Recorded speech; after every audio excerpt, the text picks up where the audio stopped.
She's probably the greatest athlete ever to come out of LSU sports. You heard it here first. Man and female. I love the competitive. I love Did you the hear what I just competitive said? aspect. Male and Did you hear what I female. just said? Male and The female. best? She's Yourself included.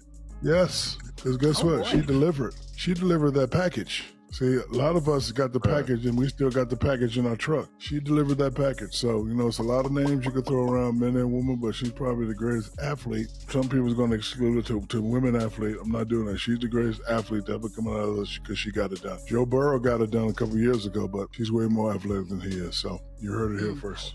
You would think that Angel Reese going against Caitlin Clark, she would try to show up at least in some sort of fashion, right? Well, she showed up physically. Now, when it comes to talent, oh my gosh, Caitlin Clark just embarrassed this girl. I mean, let me just play this. Let's not do too much talking. Look at Caitlin Clark just laughing. We'll get to how we got to this point of the game. Caitlin Clark enjoying the last laugh on Angel Reese, just trolling her, looking at her in disbelief like, wow. The WNBA drama just hit peak ridiculousness. Angel Reese thought she had it all wrapped up, but Caitlin Clark and the Indiana Fever pulled off a game-winning loss for the ages. But wait, it gets better. Big Daddy Shaq himself stepped up to the mic, and let's just say that what he said about Angel Reese isn't what anyone expected to hear. Can we stop with the comparisons with Angel Reese and Caitlin Clark? Can you let it die now? Caitlin Clark is embarrassing this girl. And I halfway feel sorry for Angel Reese. Not what you think, though. It's not because they're viciously attacking her online. It's not that. I don't feel bad about that because they do it to Clark all the time. She deserves it. She wanted this. Angel Reese wanted it. They're not just watching for one person. They're watching for me, too. Remember that? She's been trying to prove that she's been better than Caitlin Clark this entire time, and it's totally back. That's why I wanted to start with KK, because she did work. She deserves credit there. Gotta talk about Caitlin. I'm like speechless. Seriously though. What Caitlin does on the basketball court, as Ty Harris said, is not normal. You stay around it a lot. Like if you watch it so much, you start to think, oh, this is just... When the spotlight turned up to its absolute maximum, the high-stakes WNBA rivalry between Angel Reese and Caitlin Clark delivered yet another viral chapter that left basketball fans across the globe completely stunned. With Reese leaking out, finds her, and Reese.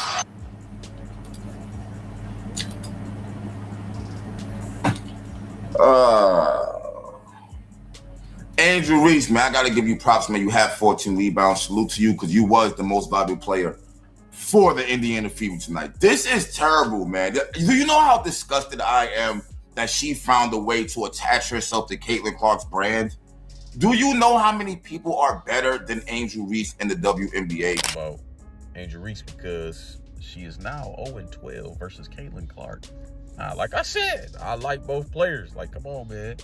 But hey, 0-12, so that means Caitlin Clark owns you. Dang, that's probably bad to say because y'all gonna try to turn it into a race thing. But it's not a race thing, man. Let's just talk basketball. Let's stick to basketball. Stop playing. Sticking to basketball here. Hey, you can't miss that layup. That was a... The narrative surrounding these two young stars has been built up like a Hollywood blockbuster over the past couple of years, with media outlets hyping every single matchup as the ultimate battle for the soul of women's basketball. Yeah, I am still laughing about what went down last night in that game against the Fever and the Dream Dog. Caitlin Clark laughing at Angel Reese about that last miss. Man, it was just so much going on in that game that had me laughing my butt off. It was ridiculous. But this right here is the cherry on top. All right, during the halftime, I usually speak over these women, and I was seeing my chat just going in. They were like, man, they glazing Angel off of this terrible performance. And I was like, hold on, man, I got to go back and listen. And when I listened to it, man, I done gained 8 abs. Promoters and sports networks have spared no expense in trying to paint Angel Reese as the unstoppable, dominant force destined to rule the league, constantly pushing the idea that she stands on the same tier of superstardom as Caitlin Clark. However, when the final seconds ticked away in a high-tension game against the Indiana Fever, reality crashed down most unbelievably and hilariously possible, handing the basketball world a sequence of events that nobody could have scripted better. You got great players, you got good players. There's a difference. Y'all are trying to push Angel Reese in the great player category when anybody who can see she's nowhere near Caitlin Clark's level, nowhere near. There are other people in the WNBA who are way better than Angel Reese at this point in time. So why do we keep putting her at the top? Why do we keep putting her at the top? I'm about to take you guys through a very wild game. And before we get into it, because this one was fantastic, there's a couple things that need to be addressed. One of those is that Caitlin Clark is on a different level. And I know we say that every single video because she's been on an insane stretch. She's been averaging 26 and 9 over the past 11 games. But yo, the way she's added on this mid-range shot to her game, it's like in the blink of an eye, she became a top 3 mid-range shooter in the whole league. The stage was set for the ultimate fairy tale finish, as the game sat completely tied at 81 points apiece, with only a few lingering heartbeats remaining on the game clock. This was precisely the legendary moment that every aspiring professional dreams about from the time they pick up a ball in their driveway, offering a golden opportunity to silence the skeptics and prove once and for all that the massive hype machine was justified. The play broke down into a total scramble, sending the ball flying toward the rim before bouncing directly into the hands of Angel Reese, right under the hoop for a point-blank, uncontested putback, only to somehow completely botch the attempt from mere inches away from the glass.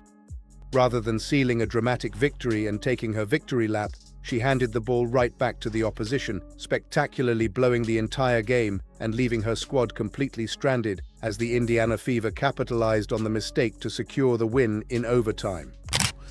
Atlanta Dream, they are not happy with Angel Reese. Angel Reese was an absolute travesty to the game of basketball today. She humiliated herself out there. It was ridiculous. The girl missed about 8 or 9 layups right at the rim. She blew a fast break layup all by herself, and she blew the game-winning layup. Alicia Gray, not happy. Alicia Gray did her part, 34 points, and she's pissed off Angel Reese blew this game. Fever missed 5 free throws in that first half, and they were down 44-40 at half. In overtime, however, the Fever made good and 6 of 6 from the charity line when they needed them most. So they came up big in crunch time. The regular season series is now tied 2 apiece between the Fever and the Dream, and the Fever are up 2 games in the tiebreak. The Fever have won 9 games against teams greater 500 or greater, whereas the Atlanta Dream have only won. To make matters infinitely worse, eagle-eyed broadcast viewers quickly caught Caitlin Clark standing in the background, visibly chuckling at the sheer absurdity of the moment, adding an incredible layer of comedy to an already unbelievable breakdown. Within minutes of the final buzzer sounding, social media erupted into complete chaos as basketball forums and sports commentators began relentlessly dissecting the entire play frame by frame.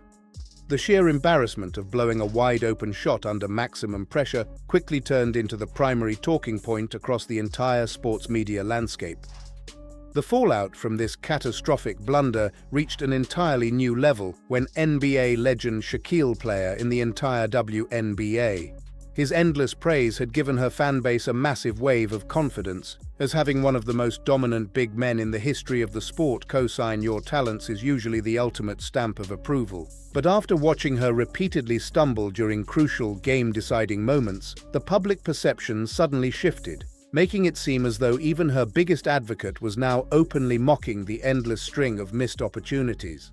Look at Caitlin Clark. This is after the game-winning layup that she just missed. All right, this is after the game-winning layup she just missed. Watch the background. To not have a great angle. Look at Caitlin Clark. She's laughing. Look, she's looking right at Angel Reese. Look at Caitlin Clark. Angel Reese is terrible. Angel Reese is terrible, man. She is. People across the sports world quickly began interpreting the entire situation as a giant, indirect roast from the big man himself, who had essentially built a platform praising her potential only to watch her fumble the bag on national television at every given chance. When an icon who constantly preaches execution and dominance stands behind a player who proceeds to blow point-blank layups when the game is on the line, the irony becomes far too loud to ignore. Fans immediately began connecting the dots, suggesting that even Shaq's previous glowing endorsements were now ringing like a sarcastic soundtrack to her on-court struggles. Instead of looking like the next transcendent superstar, her performance left commentators wondering how someone with so much promotional backing could consistently fall short in the fundamental aspects of the game. This hilarious meltdown highlighted a much larger glaring contrast that has been developing between Angel Reese and Caitlin Clark ever since both players made their jump to the professional ranks. While the league and media executives have worked overtime to market Reese as an equal rival to Clark, the actual statistical output and overall impact on the court tell a drastically different story. She had Angel Reese on ice skates, and then she missed the shot, the layup, which would have been so sweet, but she blew that one. But other than that, I mean, she played a great game for the most part. 9 assists. I know she had 5 turnovers. A couple of those turnovers, again, I mean, catch the damn ball. It's not that complicated. But again, I go back to, you gotta know who you're passing that ball to. But in a game like this against the Atlanta Dream, who live and die on those turnovers and creating turnovers to get them easy buckets because they don't shoot the ball all that well. Night in and night out, Caitlin Clark has been busy completely rewriting the record books, dropping staggering point totals, orchestrating offense with unbelievable floor vision, and pulling off long-range shooting displays that fundamentally change how defense is played in the WNBA. Her numbers are not just impressive for a newcomer, they are historically dominant figures that command total respect from every veteran, coach, and analyst who watches the game closely. On the other hand, the constant push to frame Reese as a primary offensive focal point keeps running directly into the brick wall of basic efficiency. While her highlight how many of those rebounds come directly off her own missed shots right underneath the rim, blowing wide-open putbacks and missing basic paint touches has become an unfortunate pattern that completely undermines the grand narrative her media pushers are trying to sell. When you stack a highlight reel of breathtaking logo three-pointers and genius pass setups against a reel of missed point-blank layups, the forced media rivalry completely crumbles under the weight of actual basketball performance. Some of the things that Caitlin does, she does because of how hard she has worked.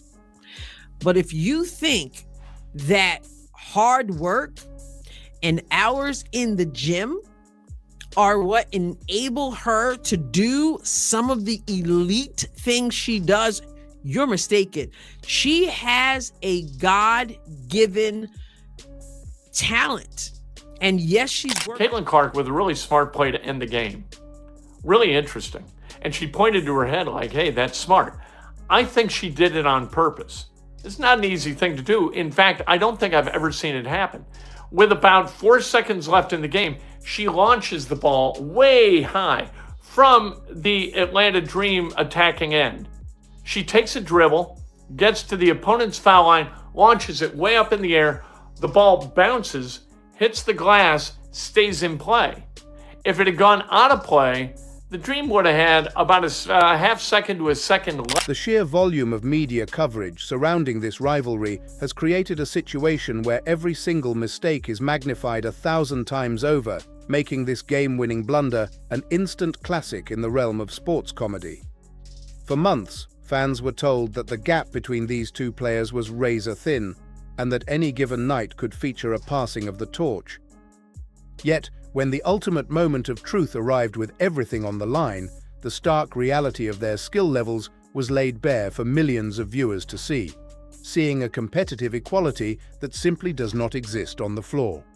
Basketball fans who had grown weary of the artificial hype train finally felt a sense of vindication, using the viral clip to highlight the massive gulf in fundamental execution between a true generational talent and a heavily marketed prospect.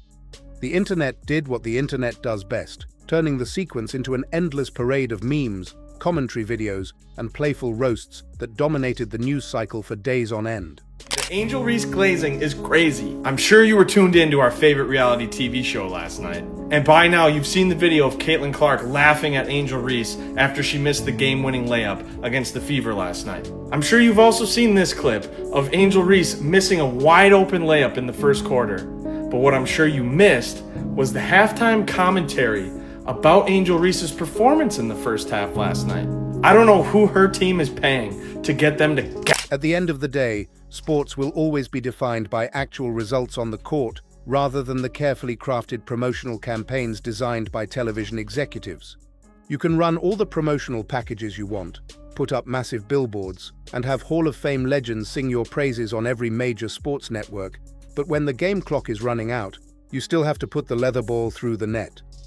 Angel Reese had the absolute perfect moment right in the palm of her hands, with a chance to deliver an iconic performance, silence every single critic, and prove that all the grand claims made about her basketball future were 100% legitimate. Instead, she produced one of the most hilariously tragic misses in recent WNBA history, handing the Indiana Fever a gift-wrapped win and giving the entire sports community a reason to laugh.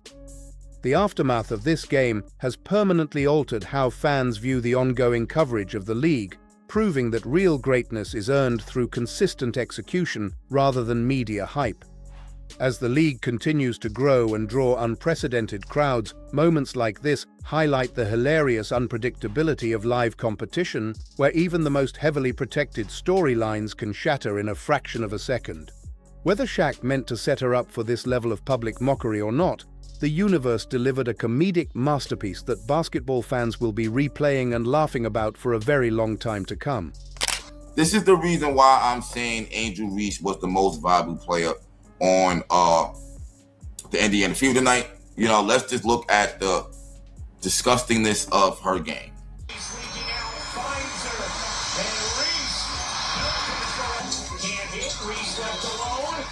Like, what the is she doing?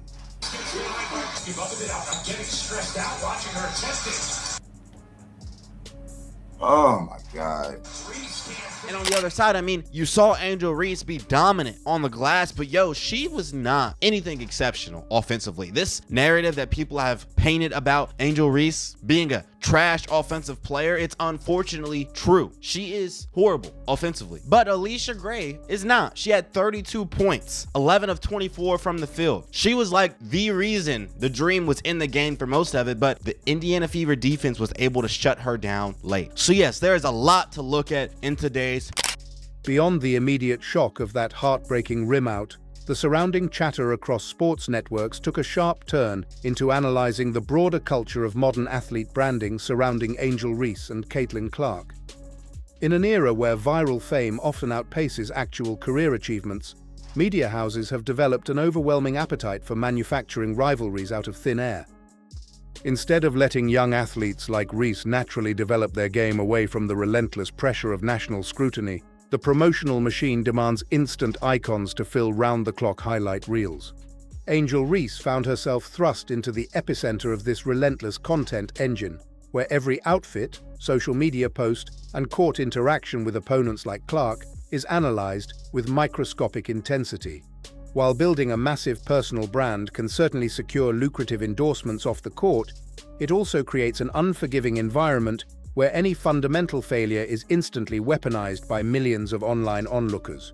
When the centerpiece of your public persona is unshakable swagger, dropping a routine finish against the Indiana Fever with the game on the line transforms a simple sport mistake into an overwhelming pop culture event. Complete bricklayer. I mean, the bricklaying was at a premium in this particular game by Angel Reese. She goes 5 of 16. 14 rebounds, but 5 of 16. She took 2 threes. There was 1 3 that she took that, I mean, my God, it was a top of the key 3 early, and she hit it off the backboard, left of the rim. Stop. Just stop. Don't tell me again about Angel Reese. I will always give her credit for playing hard. You're never going to get me to give her credit for being a good basketball player now. Caitlin Clark for Defensive Player of the year. I've seen enough.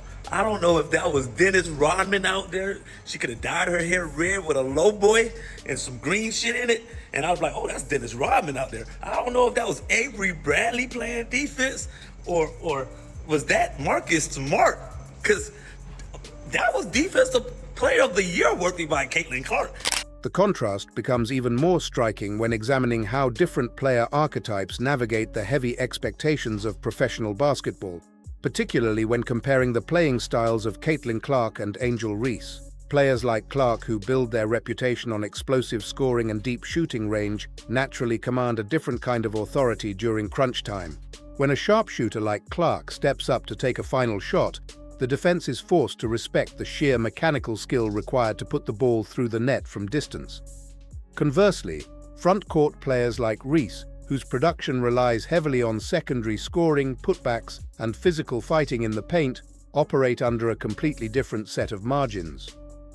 When a physical forward misses a contested shot, this dynamic explains why public reaction turns so swiftly into an endless parade of online comedy and analytical breakdown targeting Reese. For months, television analysts insisted that physical dominance and glass-cleaning hustles were equally valuable to transcendent perimeter shot-making like Clark's in deciding high-stakes matchups. Yet when game situations devolve into pure individual skill during final possessions, the stark difference in offensive versatility comes roaring to the surface. This just might be the strangest phenomenon I've ever witnessed or tried to explain. If you had told me when Caitlin Clark played at Iowa that one day she'd be the most polarizing figure in all of sports, that one day she would rival the most polarizing figures in the history of sports, I would have said, we would have won. Now, when it comes down to clutch moments, these are the moments that determine whether or not you are a clutch player. If you miss layups in the rest of the game, when it comes down to the clutch, guys, you have to make those layups. Don't get me wrong, I'm happy that she missed it, but it's important to understand what the clutch moment means. It means that in this moment, you can win the game, because chances are you go to overtime and you lose it. So Angel Reese had the opportunity to make that layup and win. You can mask technical limitations during the chaotic back and forth of the first 3 quarters, but the closing 2 minutes act as a brutal truth chamber for any athlete. When defenses pack the paint and eliminate easy transition buckets, players are forced to execute crisp, fundamental moves to put points on the board. Professional teammates sacrifice their bodies over a demanding schedule, setting hard screens, making extra passes, and buying into defensive schemes, all to give their team a chance to win. When a play is drawn up perfectly, and the ball finds its way into the hands of a designated star like Reese, there is an implicit trust that the opportunity will be converted. Repeatedly squandering high-value touches under the hoop tests the patience of veterans who depend on those wins for bonuses, playoff positioning, and career stability. While team leaders will always offer supportive comments during post-game press conferences, the unedited film sessions tell a far more direct story. Seeing high-leverage possessions end without points forces coaching staffs to re-evaluate who actually deserves to hold the basketball when a game hangs in the balance against a fierce rival. You'll never get it from me. Never. I'm not going to give you that. Play hard? Sure. Offensive skills? 0. Her last 4 games, she is 16 for 55. I believe I have it. That's 29, 14, 43, 55. She is 16 for 55. Her last 4 games. This is a player that's going to go play. Best player in the world right now is Caitlin Clark. Like when you are averaging the most points per possession in ISO, and everybody talks about how Paige Becker is the best ISO guard in the league, and you are averaging. The broader implications for the league itself are equally fascinating, as the WNBA finds itself at a historical crossroads regarding the media positioning of stars like Caitlin Clark and Angel Reese. On one hand, the explosion of interest generated by polarizing figures and rivalries has brought unprecedented viewership, ticket sales, and broadcast deals to the sport. On the other hand, elevating individual player profiles ahead of their actual court performance creates a delicate balancing act for league executives. If the promotional hype repeatedly promises legendary showdowns between Reese and Clark, only to deliver one-sided statistical displays and fundamental blunders, casual viewers risk becoming cynical about the product. Fans who tune in expecting elite, polished basketball want to see the best athletes execute under pressure, not watch hyped contenders unravel on basic plays. Maintaining long-term viewer engagement requires that they carry the weight of basketball history behind their words. Fans look to Hall of Famers like Shaq as ultimate authorities who can spot true talent long before the rest of the world catches on. However, when those same legends remain silent or pivot after an athlete fails to deliver in crucial moments, the contrast speaks louder than any direct critique. Coach Carl Semesco also pissed off with Angel Reese for blowing this game, embarrassing the team. Head coach Carl Semesco blasted Angel Reese about 4 or 5 days ago for all of these me bounce and her not kicking the ball out. She gets the rebounds and just keeps throwing it up and throwing it up and throwing it up. And he got at the podium and said, hey, when we get offensive rebounds, we need to kick it out. That was a direct shot to Angel Reese, and they are even more. As the season moves forward, the pressure on young stars like Angel Reese to respond to these viral setbacks becomes the true test of their professional career. Great players throughout sports history have all suffered embarrassing mistakes, missed game winners, and found themselves on the wrong side of highlight tapes. The defining characteristic of a true superstar is not avoiding failure entirely, but rather going back to the gym, refining fundamental mechanics, and locking in on self-improvement. Fixing basic execution flaws requires quiet, unglamorous work away from social media cameras and designer tunnel fits. Basketball is a game of constant adjustments, where today's narrative can easily be rewritten by tomorrow's dominant performance. However, this specific game-ending sequence against Indiana will remain a textbook case study in the dramatic unpredictability of live sports. It served as a vivid reminder that no matter how powerful a marketing narrative or legendary endorsement from Shaq may be, the basketball court remains an uncompromising judge of skill, composure, and fundamental execution. Until the next chapter is written, fans will continue to rewatch, analyze, and chuckle at the moment when a guaranteed victory slipped right through the fingers of high expectation.